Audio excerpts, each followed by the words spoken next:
Lorsqu'un objet est sélectionné, la fenêtre des boutons d'édition s'organise afin qu'on puisse éditer tous les blocs de données liés à cet objet.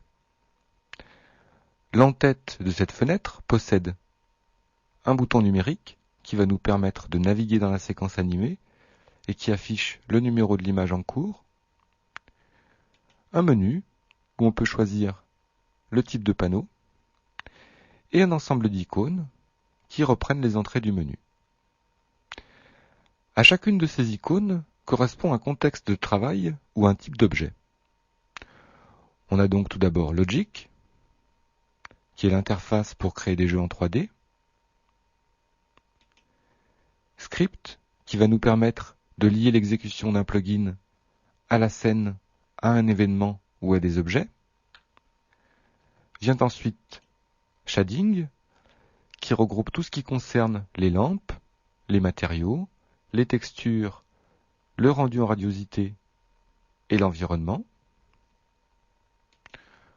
Object, fonction ou option directement en rapport avec les objets. Editing, qui va nous permettre d'éditer les données géométriques liées aux objets. Vous verrez plus tard que les objets visibles dans la scène et les données géométriques qui les composent sont stockées et traitées de façon distincte. Et enfin Scène, qui regroupe tous les paramètres de rendu. Selon l'étendue et la nature des possibilités d'édition, chaque contexte dispose d'un sous-groupe d'icônes où sont rangées différentes familles de fonctions et de données.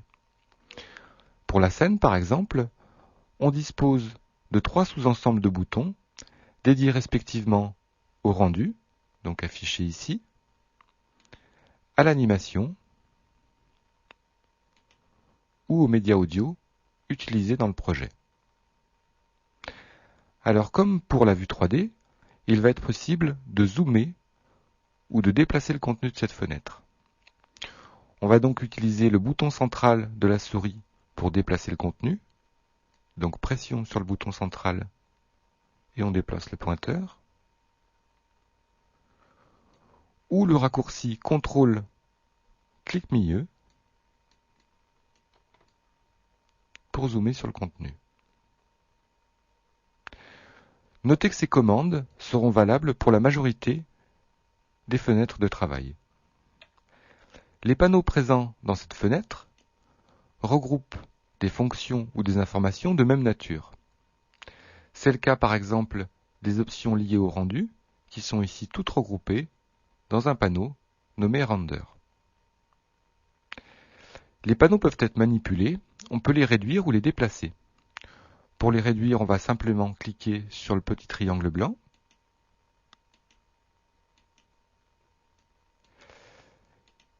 Et pour les déplacer, on va se saisir par clic gauche de leur en-tête et déplacer le panneau.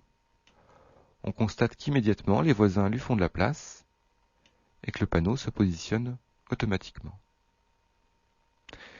Si on effectue un clic droit dans la fenêtre, on va faire apparaître un menu dans lequel on pourra choisir la disposition des panneaux.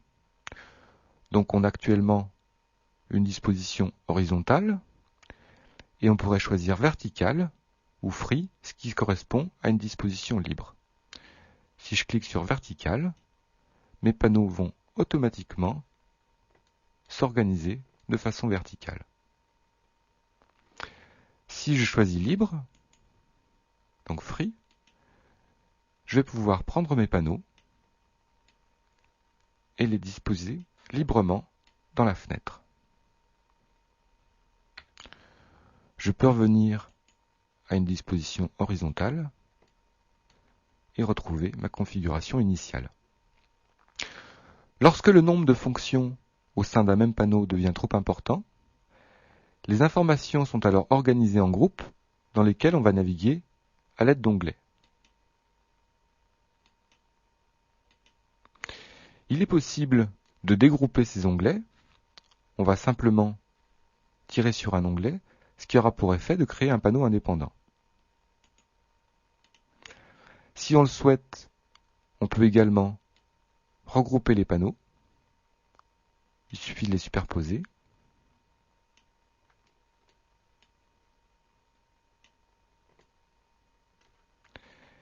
et on accédera alors à chacun des panneaux par un système d'onglets. On trouve au sein de ces panneaux 4 familles de boutons différents. On a tout d'abord les boutons simples. Ceux-ci proposent une opération ou une option qu'on active par clic gauche. Viennent ensuite les champs de texte. Pour changer la valeur de ce type de bouton, il suffit d'effectuer un clic gauche dans le bouton et d'entrer une nouvelle valeur au clavier. On valide par la touche Enter. Les menus, quant à eux, sont généralement signalés par une double flèche et fonctionnent comme des menus classiques. On trouve enfin les boutons numériques qui peuvent se présenter sous 2 formes différentes. Les boutons numériques simples, comme celui présent dans cette en-tête, ou les sliders, dit aussi boutons à glissière. On change leur valeur en effectuant un clic gauche dans le bouton et en déplaçant le pointeur de la souris. Le maintien simultané de la touche contrôle va nous permettre d'avancer par pas. En cliquant simplement à l'intérieur du bouton ou sur son nom, on est alors en mesure d'entrer une valeur numérique au clavier. Et on valide par la touche Enter. Enfin, on peut copier-coller des valeurs d'un bouton à un autre, simplement en utilisant le raccourci clavier CTRL-C pour copier et CTRL-V pour coller. Comme vous le constatez, la nature et la variété des informations contenues dans cette fenêtre constituent une énorme masse d'informations. Et c'est pourquoi, afin de faciliter votre apprentissage, nous allons maintenant voir comment sont organisées les données au sein du logiciel.